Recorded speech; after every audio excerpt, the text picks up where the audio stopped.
युवाहरूले गरेको पुनर्निर्माणको अवस्थापछि फेरि यो दृश्य देख्न सकिन्छ। एकदमै राम्रो अनि फ्राकिलो भइसकेको छ बाटोको अवस्था पनि। के छ सर बाटोको अवस्था हेर्दाखेरि आज कतिको खुसी लाग्यो तपाईँलाई? एकदम खुसी लाग्यो। त्योभन्दा पनि के अरे यो सरकारी योजना नभएर तपाईँहरूले चाहिँ जनश्रमदान गर्नुभएको रहेछ। हजुर सर, हजुर, एकदमै यो एकदम उदाहरणीय कार्य हो। हजुर, अब यो गरिहाल्नुभयो, धेरै धेरै धन्यवाद। अर्को साल चाहिँ अलि अगाडि पहिलो अलिकति हजुर, खस्दै हजुर, एकपट्टिको 2-4 जना आएर फाल्ने गर्नुभयो भने धेरै ठिक हुन्छ। एकदमै हामी त्यो कार्यतिर पनि लम्किनेछौँ अगाडि। धन्यवाद सर तपाईँको। अनि भोलिबाट दुई शब्द पठाइदिनुहोस् है नानी। हजुर, हुन्छ सर, हुन्छ।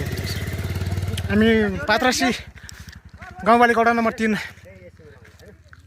मालिका माध्यमिक विद्यालय लोटचौरका जगतबहादुर साईसँग पनि कुरा गऱ्यौँ। यसै गरी धेरै हाम्रा जनसमुदायहरू आउनु भएको छ, एकदमै लागिपर्नु भएको छ गाउँको लागि।